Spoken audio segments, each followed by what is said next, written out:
Assalamualaikum warahmatullahi wabarakatuh. Alhamdulillah, alhamdulillahirabbil alamin. Syukur kita kepada Allah Subhanahu wa taala. Malam hari ini kita diberi kesehatan, diberi kekuatan, diberi kemampuan oleh Allah Subhanahu wa taala untuk hadir dalam diskusi yang sangat penting ini mengenai Piagam Jakarta. Terima kasih kepada Prof. Bagirmanan yang telah berkenan menjadi narasumber tunggal pada malam hari ini. Demikian juga kami ucapkan terima kasih kepada Dr. Sukarmi yang telah berkenan menjadi moderator. Terima kasih para guru besar, para doktor, para intelektual, dan seluruh peserta yang hadir. Mari kita awali pertemuan kita pada malam hari ini dengan sama-sama mengucapkan basmalah. Bismillahirrahmanirrahim. Diskusi ini akan dipandu oleh Dr. Sukarmi. Kepada Mbak Sukarmi kami persilakan. Silakan Mbak. Baik, makasih Kang Sena. Assalamualaikum warahmatullahi wabarakatuh. Waalaikumsalam. Selamat malam dan salam sejahtera untuk kita semua. Puji syukur kita panjatkan kehadirat Allah Subhanahu wa taala yang telah melimpahkan rahmat serta hidayahnya kepada kita semua sehingga pada malam hari ini kita bisa berkumpul bersama-sama dalam keadaan sehat walafiat. Yang saya hormati para guru besar, para doktor, para senior, Kanda Yunda, yang telah hadir pada diskusi terkait dengan Piagam Jakarta. Hadirin semua yang saya hormati, telah hadir di tengah-tengah kita Profesor Bagirmanan, guru saya juga. Saya alumni Unpad, Prof.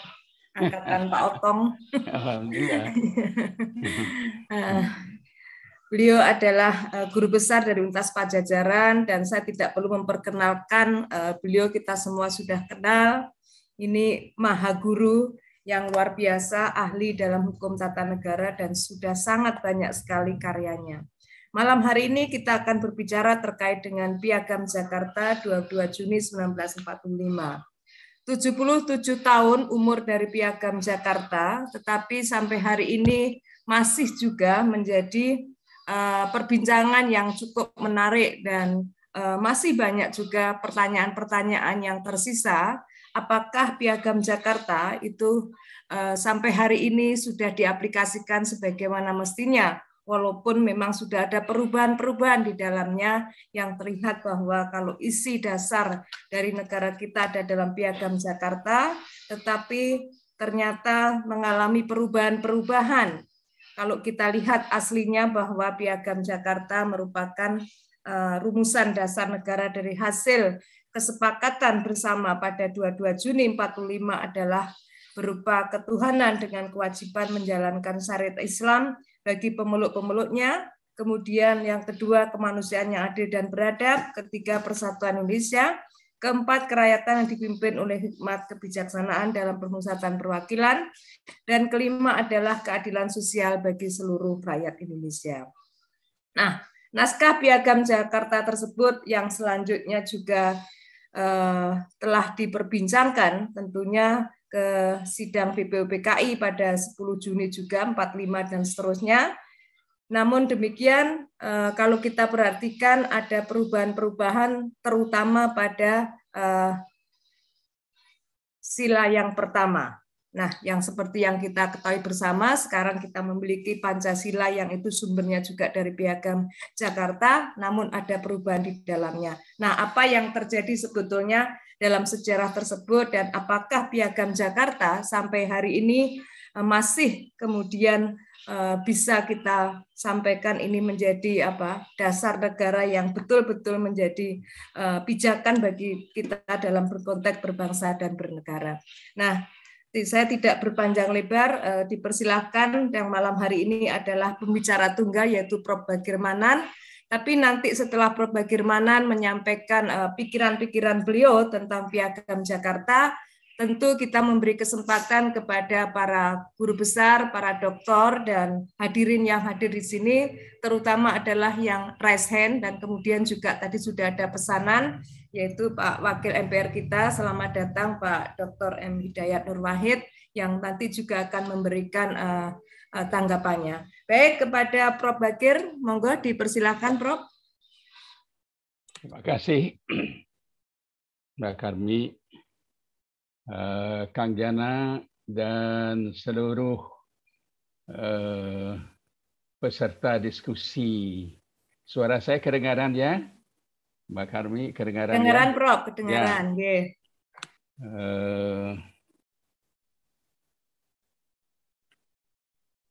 Seperti tadi dikatakan oleh saudara moderator, perbincangan tentang yang disebut atau malam ini kita sebut juga Piagam Jakarta sudah banyak sekali.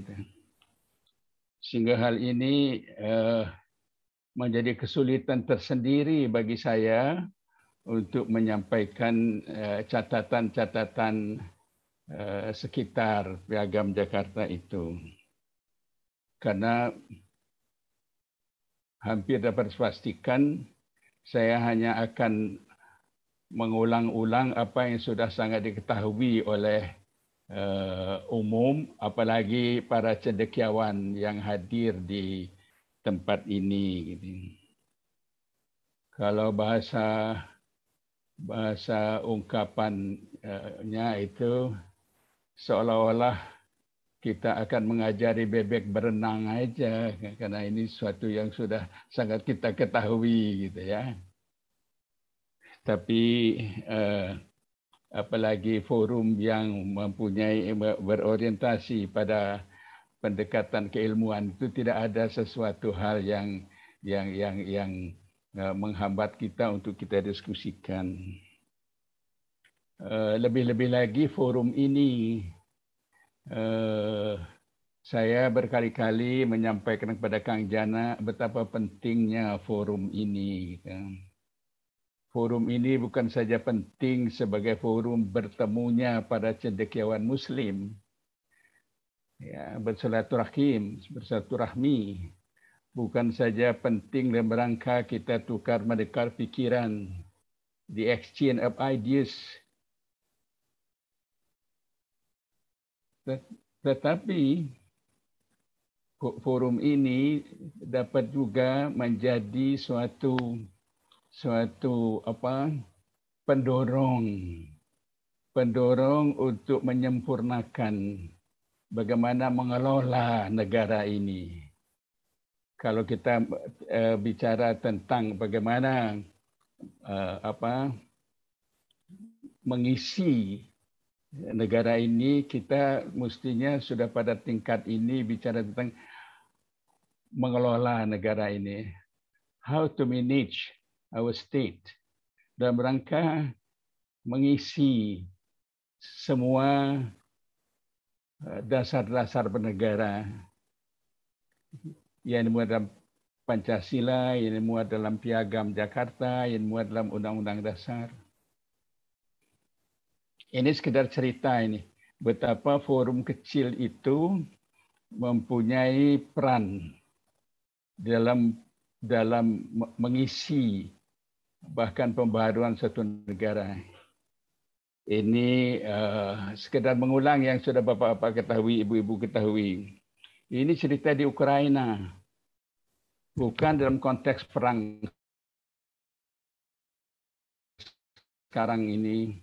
Ketika permulaan mula-mula belum lama mereka lepas dari tatanan pemerintahan komunisme atau rezim komunisme itu, terjadilah kebebasan diskusi dan sebagainya.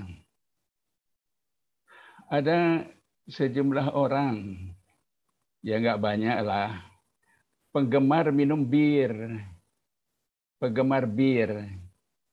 Mereka secara teratur minum di suatu tempat, di suatu kafe bir gitu. Mereka minum sama, tapi mereka sambil berdiskusi intensif gitu, mengenai masalah-masalah negaranya yang baru bebas itu gitu. Setelah berdiskusi, pada waktu itu kebetulan menjelang ada pemilihan umum di Ukraina yang pertama. Mereka memutuskan, kita mendirikan partai aja deh gitu. Dan partai mereka namakan Partai Penggemar Bir. Mereka dibolehkan ikut pemilihan umum. Apa yang terjadi, Bapak-Bapak dan Ibu sekalian, dalam pemilihan umum itu mereka mendapat 18 kursi di parlemen. Dari kelompok kecil itu. Kelompok kecil ini, apalagi ini kumpulan kaum intelektual,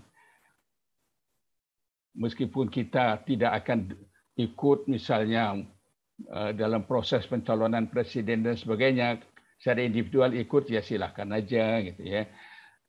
Tetapi kita dapat memberikan sumbangan bagaimana agar dari hari ke hari penyelenggaraan pemerintahan kita ini menjadi lebih baik gitu. Misalnya demokrasi. Bagaimana demokrasi yang baik itu gitu. Nah, ini saya beri catatan. Mohon maaf ini saya belum masuk ini, Kak, tapi saya anggap saya ingin menyampaikan ini gitu.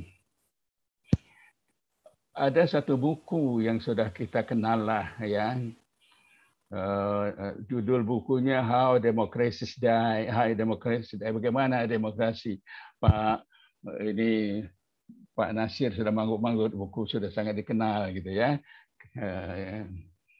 Itu ada rubrik kecil dalam buku itu, kenapa sih demokrasi Amerika itu bisa berjalan begitu lama dan baik gitu ya. Buku itu menulis ada beberapa hal yang mendukung kelanggengan demokrasi Amerika itu. Pertama, tingginya tingkat kesejahteraan rakyat. Welfare. Tingginya tingkat kesejahteraan rakyat. Kedua, besarnya jumlah kelas menengah, the middle class. Jumlahnya sangat besar di Amerika.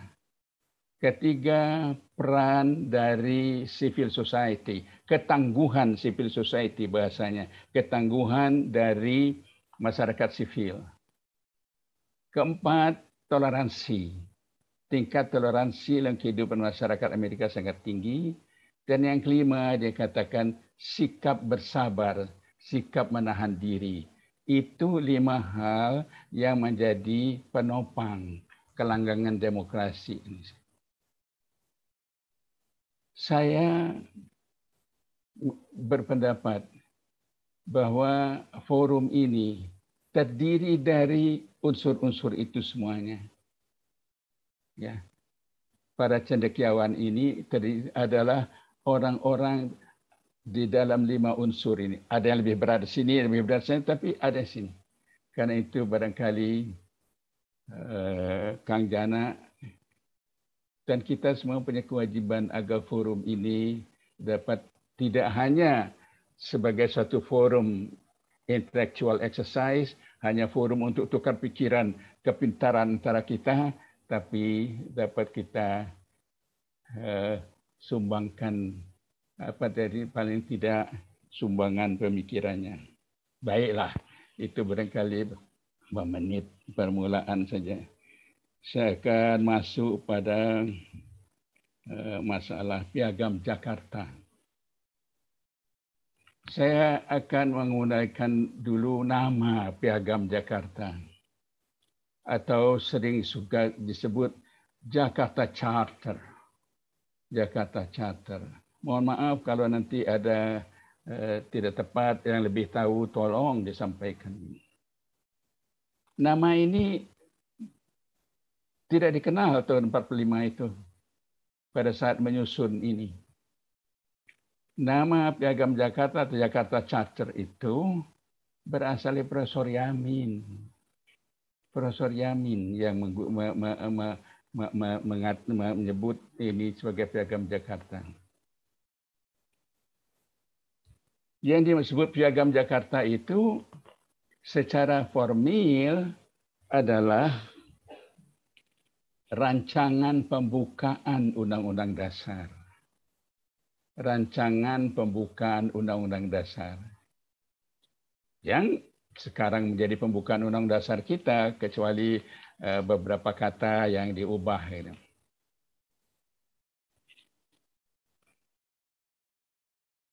Ada yang berpendapat. Nah, dan rancangan Undang-Undang Dasar ini disusun oleh 9 orang. Barangkali untuk mengenang beliau-beliau kita ingat. Saya punya catatan. Yaitu pertama Bung Karno sendiri, almarhum.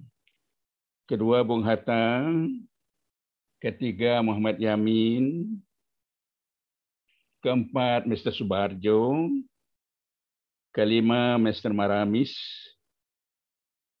Keenam Kiai Haji Kahar Muzakir. Ketujuh Kiai Haji Wahid Hashim. Kedelapan Abi Kusno Cokrosioso dan Agus Salim.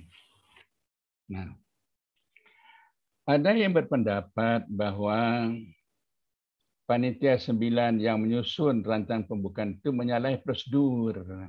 Menyalahi prosedur. Mengapa ada bahasa menyalahi prosedur?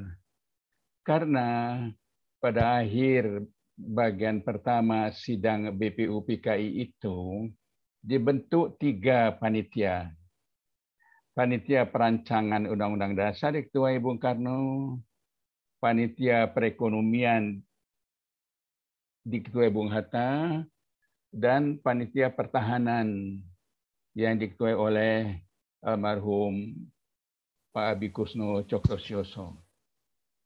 Tidak ada panitia perancangan pembukaan. Sehingga dianggap itu menyalahi prosedur karena ini menjadi inisiatif sendiri dari panitia perancangan Undang-Undang Dasar yang 38 orang itu. 38 orang itu. Dan ini diperkuat mengapa dianggap menyalahi prosedur karena ketika Bung Karno menyampaikan pertama kali laporan hasil perancangan Undang-Undang Dasar itu, beliau mendahului dengan mohon maaf bahwa ini kita ada tim kecil yang menyusun pembukaan itu dan bahkan itu dibahas duluan. Saya sendiri berpendapat tidak ada kesalahan prosedur. Alasan saya beberapa. Pertama, alasan saya kalau kita bicara tentang Undang-Undang Dasar, yang disebut dengan Undang-Undang Dasar itu senantiasa terdiri dari pembukaan dan batang tubuh. Ya. Bahkan kita dulu zaman Orde Baru itu ditambah dengan penjelasan dianggap sebagai dokumen resmi gitu. Tidak ada Undang-Undang Dasar tanpa pembukaan walaupun pendek gitu. Macam pembukaan Undang-Undang Dasar Perancis pendek itu. Tapi tetap ada. Jadi itu bagian dari integral Undang-Undang Dasar. Jadi kalau panitia perancangan Undang-Undang Dasar itu menyusun juga pembukaan, itu bagian dari tugasnya. Sehingga bagi saya tidak ada kesalahan prosedur. Kemudian yang kedua, rancangan pembukaan itu kemudian dibahas panjang lebar gitu. Dan kemudian disetujui bersama-sama dengan rancangan Undang-Undang Dasar yang kemudian nanti akan dibahas tanggal 18 Agustus 45 itu oleh PPKI. Itu yang pertama penegasan saya mengenai.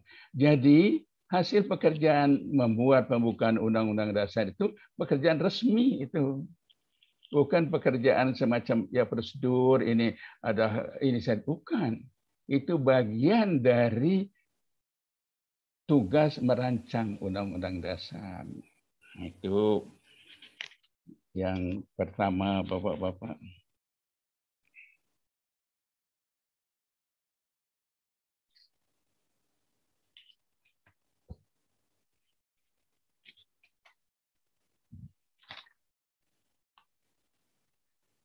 Jadi sebetulnya yang akan dibuat itu pembukaan. Tidak ada bahasa Piagam Jakarta, Jakarta Charter, itu tidak ada. Karena memang tidak ingin membuat charter, tapi membuat pembukaan. Tapi kemudian nama Piagam Jakarta itu tidak hanya populer. Kita selalu bicara Piagam Jakarta. Jakarta Charter tidak hanya populer, tetapi mempunyai arti hukum. Mempunyai arti hukum. Karena masuk dalam pembicaraan dalam forum-forum yang membahas hukum dan bahkan dimuat dalam dokumen hukum. Salah satu dokumen hukum yang menyebut Piagam Jakarta itu Dekret Presiden 5 Juli 59. Saya bacakan saja meskipun kita sudah semua tahu.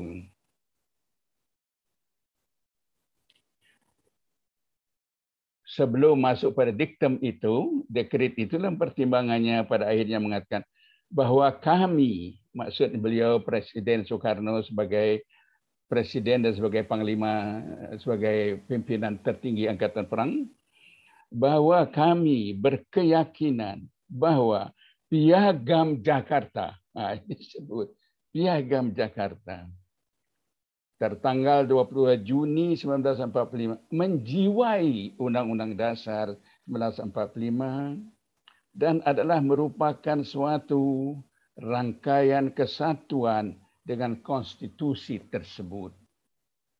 Jadi kalau kita melihat ini, nama Piagam Jakarta itu mempunyai sifat hukum.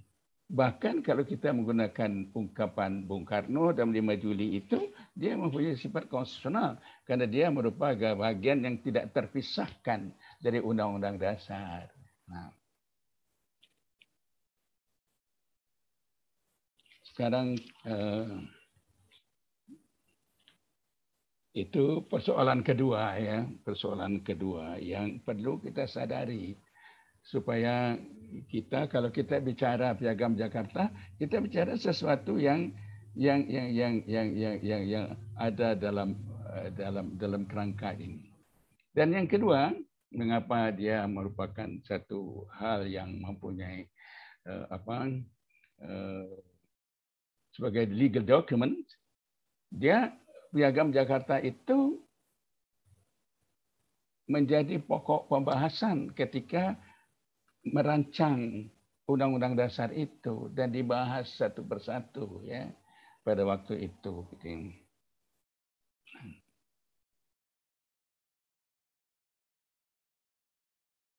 Yang seperti sekarang bunyinya itu, seperti aslinya dulu Piagam Jakarta itu.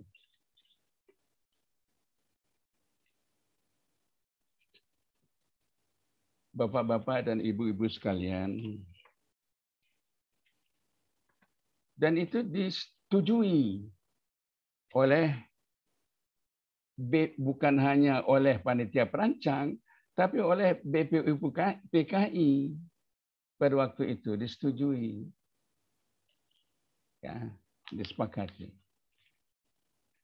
Tapi kemudian pada perkembangan selanjutnya diterima berbagai masukan yang berkeberatan terhadap 7 kata itu. 7 kata itu. Dengan kewajiban menjalankan syariat Islam bagi pemeluk-pemeluknya. Itu di dalam bunyi pembukaan yang kita namakan Piagam Jakarta itu. Dikatakan dari daerah, dari macam-macam. Sehingga pada tanggal 18 Agustus 45, sebelum itu, dan piagam yang kita namakan Piagam Jakarta hanya dikurangi 7 kata itu, dan barangkali ada istilah-istilah kecil lain, bisa anggap penting. Itulah yang jadi pembukaan. Jadi kalau kita bicara Piagam Jakarta secara keseluruhan, itu adalah pembukaan itu, hanya tidak ada 7 kata itu.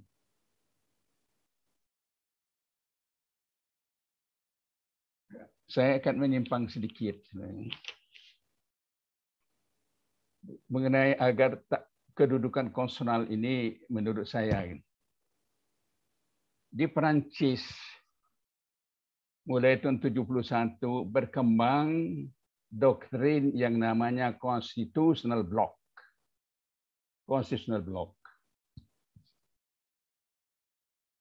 Constitutional Block itu terdiri dari, pertama, disebut pada waktu itu selain Undang-Undang Dasarnya sendiri yang berlaku, Undang-Undang Dasar tahun 58, ada unsur-unsur konstitusi lain, konstitusional lain yang merupakan bagian integral dari sistem konstitusi Prancis.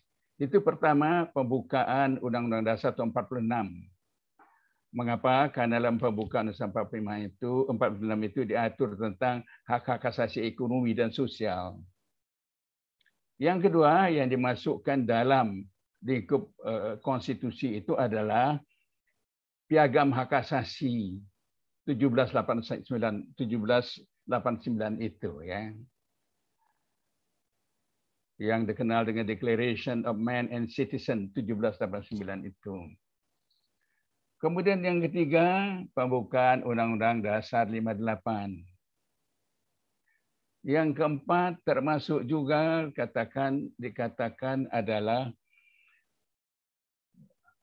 prinsip-prinsip fundamental yang diterima, yang dibenarkan oleh hukum. Yang kelima termasuk juga persoal deklarasi lingkungan. Jadi pembukaan itu, kalau kita melihat doktrin yang berkembang Prancis. Karena itu saya di dalam berbagai catatan mengatakan kalau kita bicara tentang sistem Undang-Undang Dasar 45, tolong jangan hanya bicara tentang Pancasila dan batang tubuh, tapi pembukaan itu. Karena pembukaan itu memberikan landasan konseptual selain landasan filosofikal, landasan konseptual mengenai yang menjelma dalam batang tubuh itu. Bisa soal kedaulatan rakyat dan sebagainya itu. Jadi mestinya seperti itu kita melihatnya. Dan akar dari pembukaan itu adalah piagam yang kita namakan Piagam Jakarta itu. Nah, artinya sebetulnya sudah ada dalamnya. Nah, persoalan timbul karena hilangnya 7 kata itu. Tapi pada saat itu, pada tanggal 18 Agustus 45 itu, dihilangkannya 7 kata itu merupakan kesepakatan dari PPKI. Jadi kesepakatan bangsa Indonesia yang diwakili oleh PPKI itu. Termasuk kita ya. Ini bahasa hukum nih ya. Mohon maaf kalau dari segi bahasa lain ada lain pengertiannya. Ini bahasa hukum. Ini hukumnya begitu. Hasil persetujuan bersama bangsa Indonesia diwakili oleh anggota PPKI itu. Kalau kita bicara agak membengkak sini. Mengapa kalau begitu tidak selesai persoalan itu?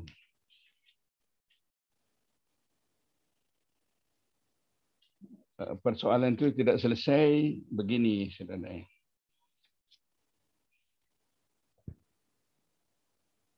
Persoalan Piagam Jakarta itu mulai dibicarakan lagi di forum politik di konstituante.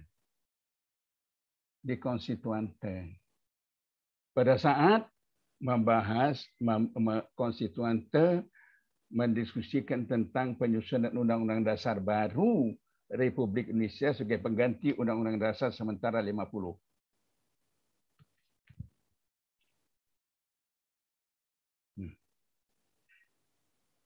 Ada berbagai macam pikiran bagaimana semestinya dasar itu.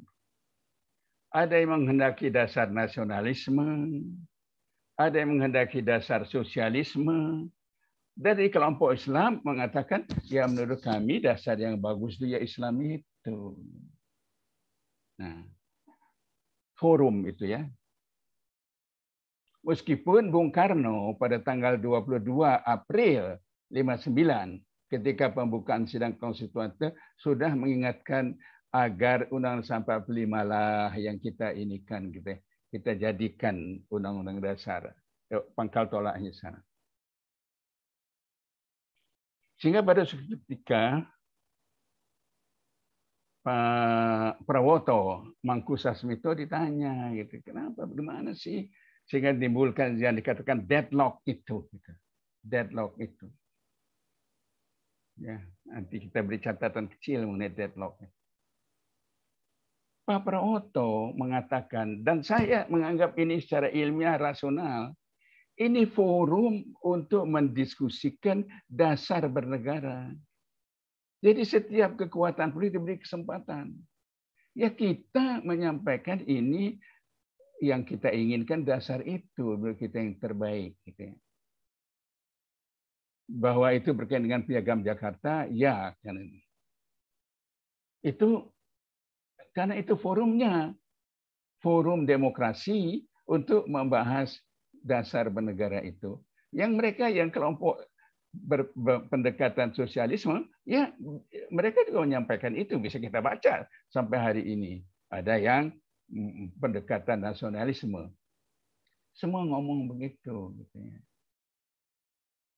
Tapi anehnya, saudara-saudara, dalam perjalanan, kok yang dianggap bermasalah betul itu yang mereka mengatakan ini, gitu ya. Yang kita sebut berkaitan dengan Piagam Jakarta itu, ya dianggap menjadi masalah di Republik ini. Yang mereka memperjuangkan sosialisme enggak dipersoalkan, gitu ya. Jadi ini dari segi cara berpikir demokratis, kebebasan berpendapat, cara berpikir ilmiah menjadi kok ini yang diburu-buru, gitu ya, kalau pakai bahasa begitu itu ya. Nah.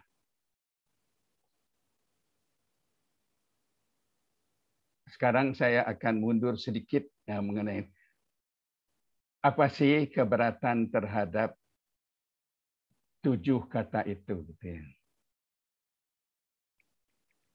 Secara filosofis, teori, 7 kata itu kalau diterima, itu mencerminkan sistem ketatanegaraan Indonesia berlandaskan agama, khususnya Islam. Khususnya Islam. Dan ini kemudian terumus di dalam rancangan Undang-Undang Dasar yang disusun oleh Panitia Perancang Undang-Undang Dasar itu, yang menyatakan Presiden adalah orang Indonesia asli yang beragama Islam. Itu dibuat. Nah, gitu ya. Tapi itu juga dihapus juga pada tanggal 18 Agustus. Yang Islamnya itu dihapus. Gitu. Sekarang sudah dihapus semua, gitu ya. Yang ada warga negara Indonesia, gitu ya. Nah, terus katakan ini katakan mengapa ini? Kalau bicara pendekatan politik, maaf saya tidak mengerti. Pak Hidayat Nur Wahid yang sangat paham. Saya tidak mengerti soal politik, gitu ya. Ya. Tapi ini kalau ini menurut perasaan saya, gitu. Ada semacam kalau ini diterima, tidak akan ada kebebasan bagi yang lain, gitu ya. Termasuk tidak ada kebebasan bagi orang Islam sendiri, karena orang Islam seolah-olah akan dipaksa untuk menjalankan agama itu, gitu ya. Meskipun memang sudah semestinya begitu, gitu. Itu ininya. Tidak ada kebebasan dan ini sesuai tidak bertentangan dengan prinsip-prinsip demokrasi. Tapi yang lebih filosofikal, dan itu termasuk Bung Hatta penganutnya, gitu. Bahwa kita perlu memisahkan antara negara dengan agama. Separation of state and religion. Kalau dalam buku Belanda, bahasa Belanda dikatakan scheiding van kerk en staat. Pemisahan itu. Tidak boleh ajaran itu. Sebetulnya ajaran pemisahan kekuasaan, ajaran pemisahan agama dengan negara, kata yang kemudian kita kenal dengan sekularisme itu adalah sebetulnya merupakan reaksi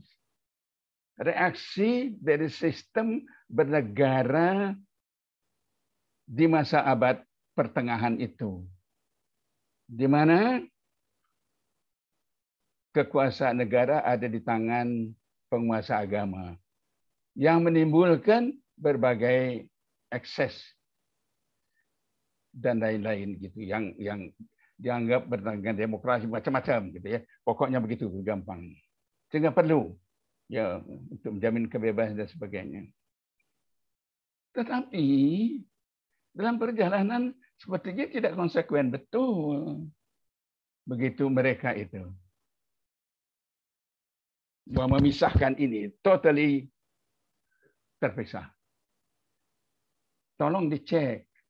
Kalau tidak salah, sampai hari ini kepala negara Inggris, raja atau ratu Inggris itu secara formal adalah kepala gereja. Kepala gereja. Meskipun hanya formal saja. Menunjukkan berarti sebetulnya pengertian pemisahan itu tetap ada tempat seperti itu. Nah, kita ingin mengerti itu. Dunia, urusan dunia, dan sebagainya. Tapi orang lupa juga ya, bahwa pernah satu ketika khususnya Pak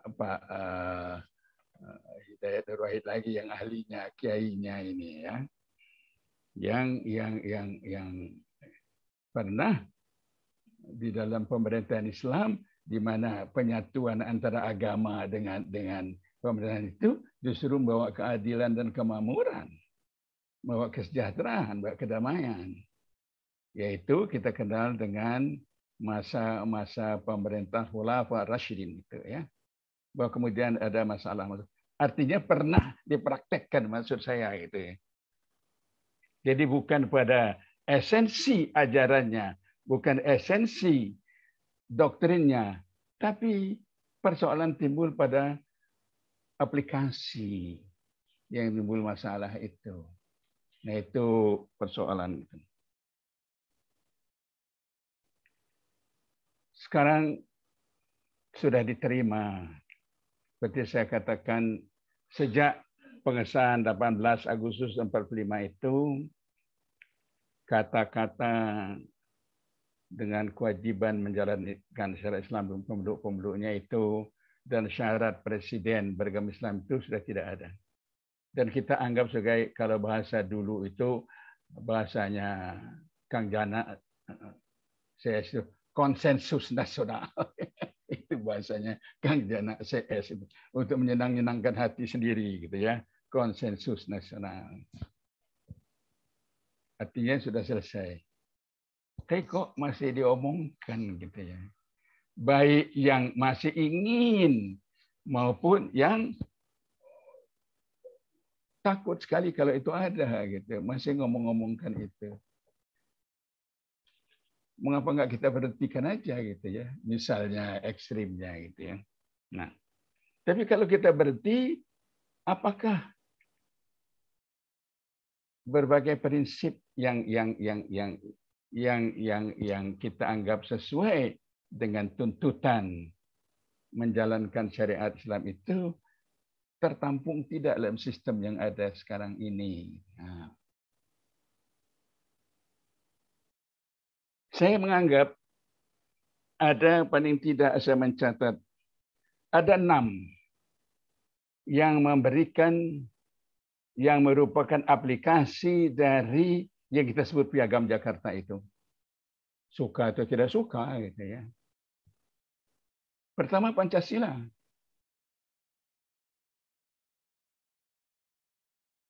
Tunjukkan kepada saya atau siapapun sila-sila Pancasila itu yang bertentangan dengan ajaran Islam. Kalau tidak dilaksanakan pada ajaran Islam, salahnya siapa? Ya, salahnya intelektual HMI ini barangkali Pak Hidayatnya barangkali.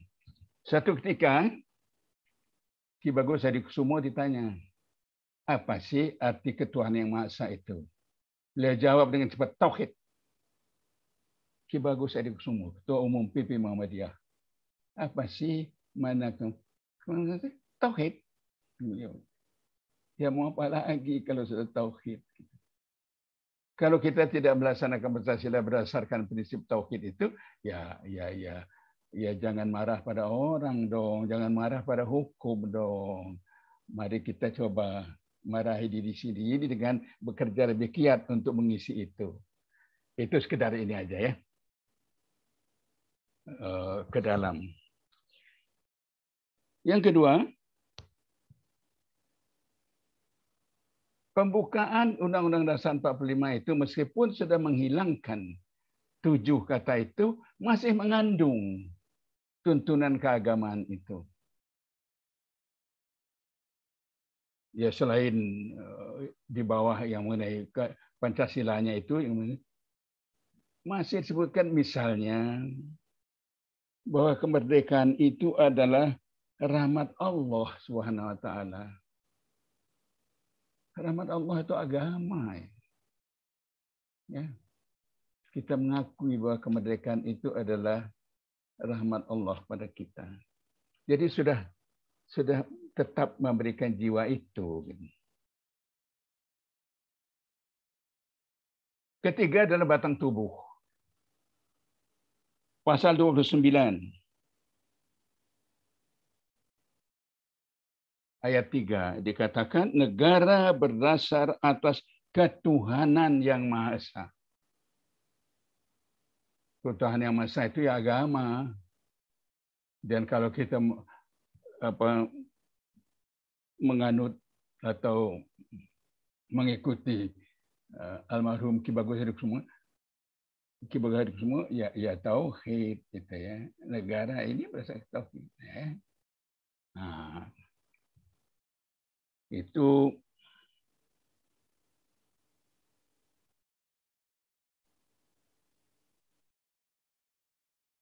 selanjutnya, saudara-saudara, semangat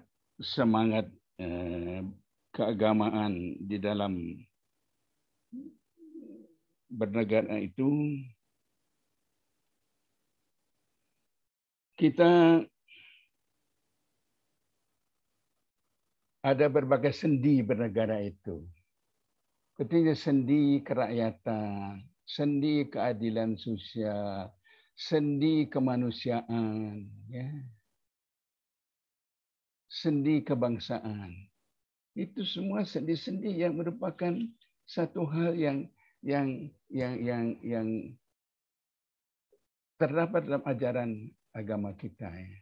Hanya tinggal kita mengisi, misalnya sudah begitu dekat dikatakan bahwa kerakyatan yang dipimpin oleh hikmat dalam permusyawaratan perwakilan. Permusyawaratan itu, lagi-lagi mohon maaf Pak Hidayat kalau salah, kan ada bahasa kita. Permusyawaratan di antara yang menjalankan pemerintahan. Ya.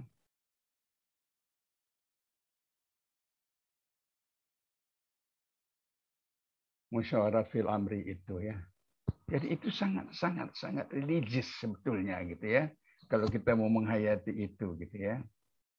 Tetapi di dalam upaya sekularisasi tanda kutip permusyawaratan itu kita kedepankan itulah adat istiadat Indonesia.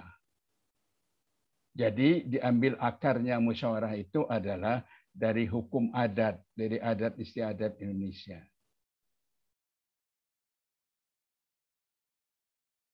Tapi orang lupa bahwa ada ajaran dalam hukum adat.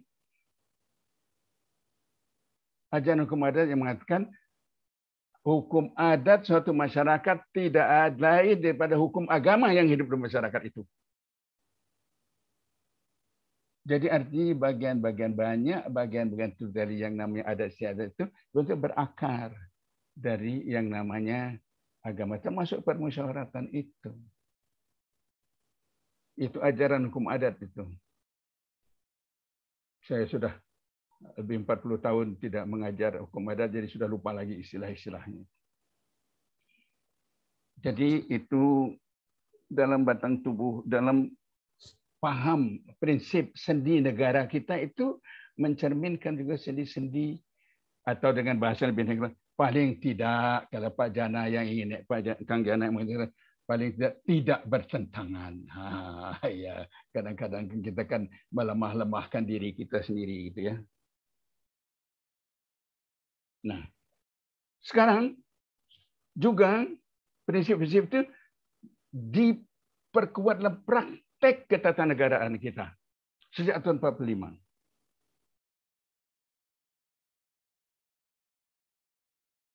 Saya akan ambil contoh praktek ketatanegaraan itu. Atas nama demokrasi, kita tidak larang membuat partai Islam.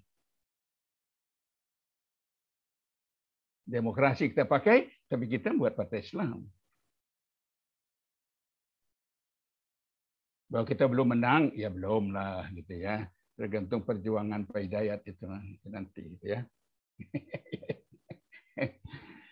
Selanjutnya praktek misalnya kita sejak tahun 45 mempunyai departemen atau kementerian yang mengurus agama.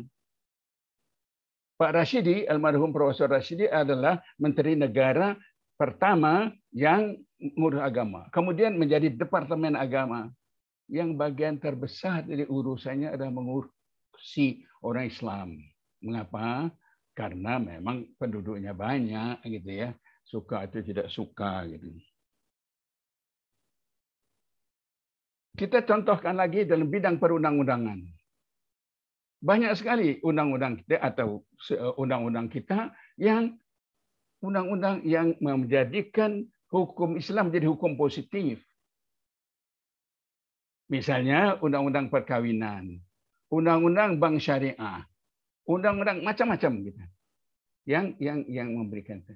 Jadi sebetulnya meskipun 7 kata itu tidak ada, tapi sebetulnya dengan kearifan bapak-bapak kita, teman-teman kita yang ada di dalam penyelenggaraan negara dan pemerintahan itu berjuang untuk ini. Dan ini hasilnya. Ini yang harus terus diperjuangkan melalui itu. Jadi secara substantif, asal bapak-bapak dan ibu-ibu kita yang ada dalam forum itu tidak capek-capek, tidak bosan-bosan, kita akan selangkah demi selangkah tanpa membuat hal-hal yang ganjil-ganjil, kita dapat mencapai itu sebetulnya. Tapi memang butuh waktu. Bahkan bisa juga belum tentu kalau kita nyatakan secara formal itu berlaku, belum tentu kita dapat serta cepat mencapai apa yang kita ingin. Karena justru akan timbul banyak perbasangkan. Kalau ini enggak, itu untuk lingkungan mereka tidak apa-apa. Bahkan karena undang-undang bidang tertentu di hukum Islam itu berlaku juga pada orang yang bukan agama Islam. Misalnya gini, perbankan syariah. Perbankan syariah itu artinya tata kelola perbankan syariah itu harus mengikuti hukum syariah mengenai keuangan. Siapapun yang melakukan hubungan keuangan dengan bank syariah, transaksi bank, dia harus tunduk pada kaidah syariah itu. Jadi mengikat juga pada orang-orang yang non muslim. Dalam bahasa Belandanya dulu namanya vrijwillig onderwerping, tunduk kepada saudara karena kami ingin mendapat manfaat itu, ya nggak apa-apalah gitu. Toh tidak menyangkut. Saya kira memang perjuangannya belum selesai, saudara-saudara ya. Kita harus proses, tapi tidak apakah pilihannya perjuangan untuk meletakkan kembali kata-kata itu, apakah perjuangan substantif memperjuangkan isinya sehingga menjadi tatanan kehidupan berbangsa dan bernegara itu. Itulah catatan kecil saya kepada Anda semua. Mohon maaf kalau tidak tepat, karena saya apalagi kalau sudah pendekatan yang agama kita, saya terlalu awam urusan itu. Terima kasih. Wassalamualaikum warahmatullahi wabarakatuh. Waalaikumsalam warahmatullahi wabarakatuh. Baik, terima kasih Prof. Bagir yang telah memberikan catatan yang luar biasa terkait dengan Piagam Jakarta, mulai dari pemaknaan Piagam Jakarta, sejarahnya, lalu kemudian keberatan-keberatan setelah dihilangkannya 7 kata, yang itu punya implikasi yang luar biasa dalam kehidupan berbangsa dan bernegara. Hal yang penting saya kira aplikasi dari Piagam Jakarta pada kehidupan bernegara saat ini yang diwujudkan dengan 6 contoh tadi oleh Prof. Bagir. Pertama adalah Pancasila, yang kedua adalah pembukaan Undang-Undang Dasar 45 yang mengandung misi kemerdekaan, yaitu rahmat Allah Subhanahu wa taala. Kemudian batang tubuh di pasal 29 ayat 3, negara berdasar atas ketuhanan yang Maha Esa.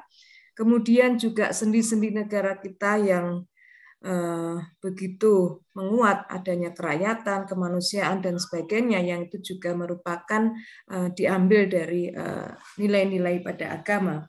Kemudian juga praktek ketatanegaraan dengan atas nama demokrasi, diperbolehkannya membuat partai Islam, kemudian juga memunculkan Departemen Agama atau Kementerian Agama, dan perundang-undangan yang cukup banyak mencerminkan adanya nilai-nilai agama juga. Dicontohkan ada Undang-Undang Perkawinan, Undang-Undang Perbankan Syariah, mungkin juga kompilasi hukum Islam, dan sebagainya. Ya. Baik. Nah, sekarang yang paling penting adalah bagaimana perjuangan-perjuangan itu, tantangan yang begitu berat, belum selesai sepenuhnya untuk mewujudkan Piagam Jakarta dalam kehidupan berbangsa dan bernegara. Nah, di sini telah hadir juga, nanti akan memberikan tanggapan. Kesempatan pertama tentunya kita kasih yang resen dulu ya, Pak Kang Jana ya. Ke Prof. Hidayat dulu aja. Oke, baik. Sekaligus tadi ya, tantangan yang diberikan oleh Bagir bagaimana bisa mewujudkan, karena beliau berada dalam sistem yang tentunya bisa mewarnai dari kehidupan berbangsa bernegara melalui kebijakan-kebijakan baik di MPR maupun DPR. Monggo dipersilakan Pak Dr. Hidayat. Baik, Mbak Turnun, Yunda Dr. Sukarmi Sumarno yang saya hormati, para Kanda dan para Yunda yang dirahmati Allah Subhanahu wa taala, dan terkhusus kepada guru kita semuanya, guru besar kita Profesor Dr. Bagir Manan, yang selalu kita doakan semoga selalu sehat walafiat, banyak umur, banyak manfaat, dan banyak masalah untuk kita semuanya. Kita masih selalu memerlukan bimbingan dari beliau yang sangat luar biasa ini. Kang Jana, terima kasih untuk forum ini, dan sekali lagi saya ucapkan Assalamualaikum warahmatullahi wabarakatuh. Waalaikumsalam. Alhamdulillah, assalatu wassalamu ala qaidina wa qudwatina sayyidina Rasulillah wa ala alihi wa sahbihi wa man tabi'ahu wa wala amma ba'd. Luar biasa, terima kasih hatur nuhun pisan Prof. Bagir Manan yang telah memberikan pencerahan dan menyegarkan kembali kepada kita semuanya tentang hakikat daripada Piagam Jakarta. Dan kalau tadi disebutkan saya ada di dalam sistem, sesungguhnya kan kita semuanya ada dalam sistem, Prof. Ya. Kita semuanya kan di Indonesia, bagian dari NKRI, semua ada dalam sistem. Hanya ada yang di DPR, ada di MPR, ada yang di kampus, ada di Mahkamah Agung, ada legislatif. Ya, tapi semuanya ada di dalam sistem. Jadi jangan kita kemudian memposisikan, ini ada yang di sistem, ada di luar sistem. Dan kalaupun kita ada dalam sistem, bukan berarti kemudian kita, mohon maaf, ada yang dulu memakai hadis unsur akhoka dzaliman aw madluman. Unsur akhoka itu ahok katanya. Unsur ahok dzaliman aw madluman. Padahal kan pasti tidak. Ya, kita kalaupun ada di dalam dimanapun juga, Islam kita mengajarkan kalau baik ya kita dukung, kalau tidak baik ya kita koreksi. Itulah amar ma'ruf nahi munkar, tawasau bil haq dan tawasau bis sabr. Apakah kita ada di dalam lembaga kenegaraan maupun ada di luar, sama saja. Forum ini saya sepakat dengan Prof. Bagir Manan adalah forum yang sangat dipentingkan, dan karenanya terima kasih untuk Kang Jana atas dihadirkannya forum ini. Saya akan melanjutkan saja yang tadi telah disampaikan oleh Prof. Bagir Manan, bagaimana Bung Karno menghidupkan Piagam Jakarta dengan dekretnya. Dekret 5 Juli tahun 1959 itu menghidupkan konstitusionalisasi daripada Piagam Jakarta. Dan luar biasa bahasa beliau di sana mengatakan bahwa kami berkeyakinan, ya bukan sekedar pernyataan biasa ini, bahwa kami berkeyakinan bahwa Piagam Jakarta bertanggal 22 Juni 1945 menjiwai Undang-Undang Dasar 1945 dan adalah merupakan suatu rangkaian kesatuan dengan konstitusi tersebut. Presiden Bung Karno mengatakan kami berkeyakinan. Itu tentu sebuah pilihan kata yang pasti beliau sangat hayati karena memang kondisi waktu itu memang menghendaki demikian. Nah, dan itu sudah diklarifikasi dan dikonfirmasi oleh dua tokoh umat Islam dari Partai Masyumi, Prawoto Mangkusasmito, dan dari Partai NU, Kiai Haji Saifuddin Zuhri. Beliau berdua bertanya kepada Perdana Menteri Juanda pada waktu itu, ini benar atau hanya omongan politik? Yang artinya kalau kami menerima, setelah itu dilupakan.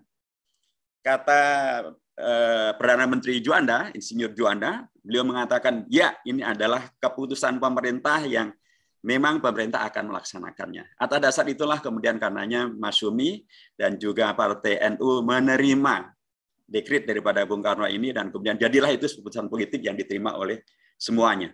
Nah, kami di MPR pada periode reformasi ini dimulai pada era Pak Amin Rais dan kemudian saya melanjutkan pada 2004 dan selanjutnya. Ada keputusan yang sangat penting dari begitu banyak pasal dari Undang-Undang Dasar yang diubah. Disepakati ada dua yang tidak dilakukan perubahan dan tidak boleh dilakukan perubahan. Yang pertama adalah pembukaan Undang-Undang Dasar. Pembukaan Undang-Undang Dasar ini apa nih? Ya, Piagam Jakarta. Disepakati tidak boleh dilakukan perubahan. Jadi artinya MPR mengokohkan konstitusionalisasi daripada Piagam Jakarta, bahkan dinyatakan tidak boleh dilakukan perubahan. Dan yang kedua adalah tentang NKRI sebagai bentuk negara tidak boleh juga dilakukan perubahan. Nah, dengan demikian maka MPR menjadi bagian daripada kelanjutan perjuangan konstitusi bersejarah untuk memastikan bahwa Piagam Jakarta, pembukaan Undang-Undang Dasar adalah konstitusional, adalah sah, dan adalah bahkan tidak boleh dilakukan perubahan. Nah, itu satu. Nomor dua, yang saya kira juga sangat penting momentumnya ini, Kang Jana. Sekarang kita sudah memasuki apa yang disebut dengan tahun-tahun politik. Prof. Bagirmanan tadi banyak menyebut tentang politik. Ya. Dan ini kehangatannya sudah semakin ya memuncak ke sana kemari gitu ya. Ini kan menjadi sangat relevan kalau kita mengambil sisi moral historis daripada Piagam Jakarta. Karena kita mengetahui bahwa Piagam Jakarta adalah kelanjutan daripada upaya pemberian jawaban atas pertanyaan daripada Dr. Rajiman Bediodiningrat, Ketua BPUPK, yang pada waktu itu ketika dibentuk BPUPK, kemudian beliau menyampaikan terus dasar negara yang akan kita pakai apa, filosofinya bagaimana, ideologinya bagaimana. Nah, itulah kemudian menghadirkan perdebatan yang oleh Mr. Supomo atau Profesor Mr. Supomo disimpulkan bahwa ada dua aliran ideologi besar yang tampil dalam perdebatan pada sidang pertama BPUPK dari tanggal 29 Mei hingga tanggal 1 Juni, yaitu aliran kebangsaan Islam. Di situ ada tokoh-tokoh umat Islam dari 3 ormas Islam besar dan juga dari Partai Islam. Dari PUI ada Kiai Haji Anwar Sanusi, Kiai Haji Abdul Halim. Dari Muhammadiyah ada Kiai Bagus Hadi Kusumo, ada Kiai Haji Khan Muzakir. Dari NU Kiai Haji Wahid Hashim dan Kiai Haji Maskur. Dan kemudian dari Partai Islam ada Haji Agus Salim, ada Haji Abikus Nojokrumsioso dan lain sebagainya. Nah, beliau-beliau secara umum menghendaki asas atau dasar negara adalah Islam. Sementara dari kelompok nasionalis atau nasionalis kebangsaan begitu ya, ada Bung Karno, ada Muhammad Yamin, Mr. Supomo, dan tentu juga ada Bung Hatta yang menghendaki secara prinsip asasnya adalah kebangsaan atau asasnya adalah nasionalisme. Nah, dua hal ini kemudian disimpulkan oleh Dr. Rajiman Bediodiningrat sebagai sesuatu yang kemudian belum selesai. Mr. Supomo juga mengatakan demikian. Akhirnya pada sore hari tanggal 1 Juni, itu kan kemudian dibentuk setelah pidatonya Bung Karno, dibentuklah panitia 8 tadinya itu. Dalam rangka untuk menindaklanjuti seluruh pembicaraan ini untuk kemudian menyimpulkan, untuk kemudian nanti disampaikan pada sidang kedua daripada BPUPK, yaitu pada tanggal 10 hingga tanggal 16 Juli tahun 1945. Jadi panitia 8 itu tadinya dimaksudkan untuk tadi semacam panitia kecil, panitia ad hoc, untuk menyimpulkan. Jadi jawaban atas pertanyaan Dr. Rajionidyo Diningrat itu apa? Dasar negara kita itu apa? Nah, luar biasa pada waktu itu hadirlah kenegaraan daripada para tokoh. Mereka tidak memaksakan kehendak. Harus A atau harus B, atau tidak boleh A atau tidak boleh B. Tapi kemudian dibentuklah panitia kecil untuk merumuskan. Jadi dasar negaranya apa?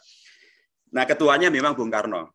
Bung Karno yang ketika memberikan pidatonya pada tanggal 1 Juni, beliau adalah anggota BPUPK. Tapi ketika beliau kemudian ditunjuk menjadi ketua panitia, menjadi panitia 9, beliau adalah ketuanya. Nah, disinilah yang tadi mungkin disampaikan oleh Prof.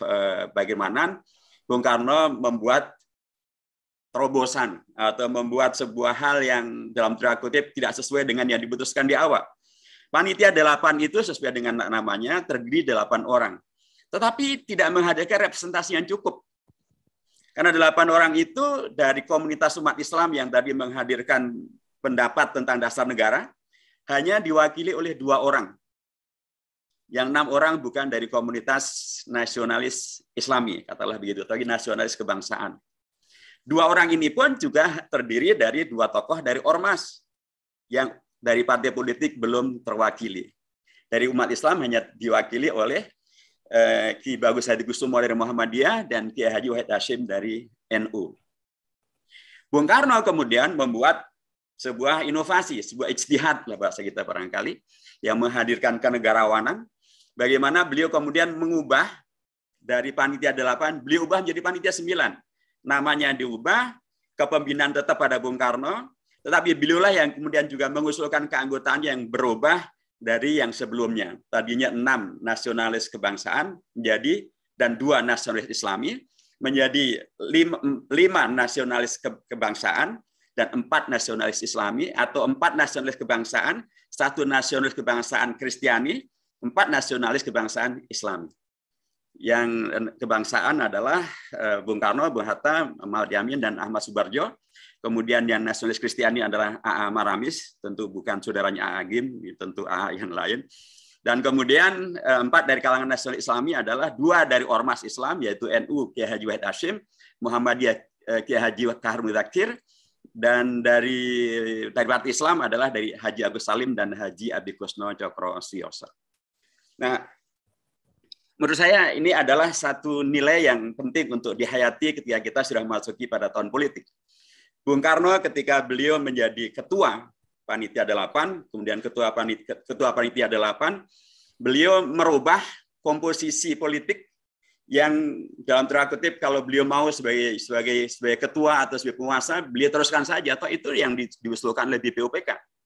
Tapi beliau justru mencoba untuk beliau mengkoreksi begitu ya, untuk menghadirkan etika politik, untuk menghadirkan apa yang tadi disampaikan oleh Prof. Bagir sebagai kesabaran untuk menghadirkan solusi. Karena kalau kemudian bisa dibayangkan kalau tetap saja dengan komposisi 6-2 tadi, bagaimana umat Islam akan bisa menyepakati? Dan akhirnya akan terjadi deadlock dan tidak selesai-selesai. Bung Karno memberikan keteladanan tentang bagaimana berpolitik itu agar kemudian menghadirkan solusi, agar menjaga hasil daripada apa yang kita sepakati, ya diperlukan memang jiwa besar, kenegarawanan, dan kemudian mengakomodasi dari pihak-pihak yang dimungkinkan.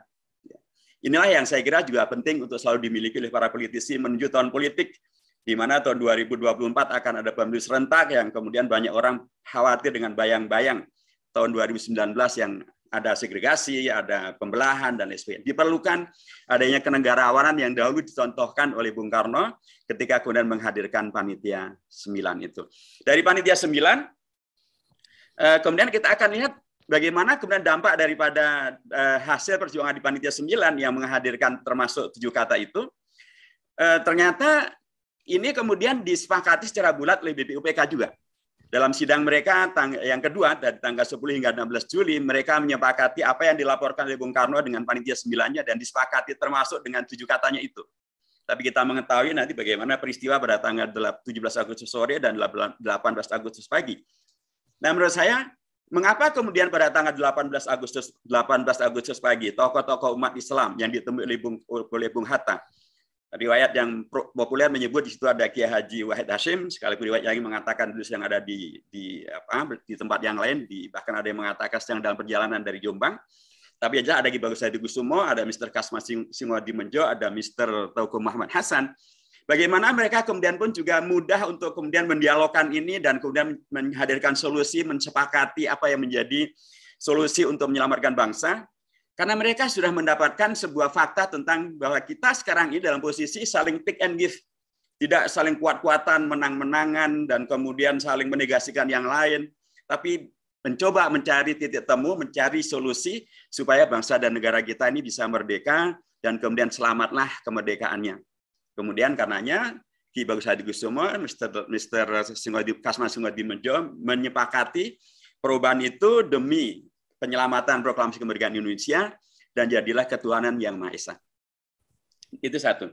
Yang kedua yang menurut saya juga sangat menarik selain daripada etika yang luar biasa ini yang saya kira sangat diperlukan di tengah banyak orang bicara tentang koalisi dan kemudian ada yang menegasikan, ada yang main mengklaim gitu ya. Tapi kenegarawanan daripada para tokoh ini menjadi amat sangat penting dihadirkan sehingga kita bisa membayangkan sebagaimana dahulu Pancasila terselamatkan ya dengan kenegarawanan daripada 4 tokoh umat Islam dan kemudian menghadirkan ketuhanan yang Maha Esa.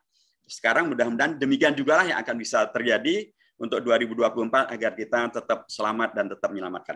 Yang kedua menurut saya juga yang sangat penting untuk ditampilkan di sini adalah bagaimana Piagam Jakarta ini memberikan bukti tentang bagaimana para tokoh baik dari kalangan nasionalis kebangsaan maupun nasionalis Islami bahkan termasuk nasionalis Kristiani mereka begitu luar biasa saling memberi dan saling menerima. Tokoh-tokoh umat Islam begitu luar biasa memberikan pendapat dan masukannya dan perdebatan-perdebatan yang luar biasa bernas. Tentu saja yang tadi dibacakan oleh Prof. Bagirmanan di alinea ketiga tentang bahwa kemerdekaan Indonesia adalah atas berkat rahmat Allah yang Maha Kuasa, itu hampir mustahil diusulkan oleh mereka yang komunis, ateis, liberalis, atau yang tidak mengenal agama. Ini pasti usulan daripada para tokoh yang sangat dalam agamanya. Dan di situ ada Kiai Haji Kahar Muzakir, alumni dari Al-Azhar Mesir. Di situ ada Haji Agus Salim yang pernah mukim di Mekah dan ngaji bersama dengan Kiai Haji Wahid Hashim, Kiai Haji Hasyim Asy'ari dan Kiai Haji Ahmad Dahlan ngaji kepada Syekh Ahmad Khatib Al-Minangkabawi. Orang-orang yang sangat dalam pemahaman beragamanya inilah yang kemudian mengusulkan rangkaian kata-kata yang luar biasa amat sangat mendalam maknanya itu. Dan itu diterima oleh semuanya.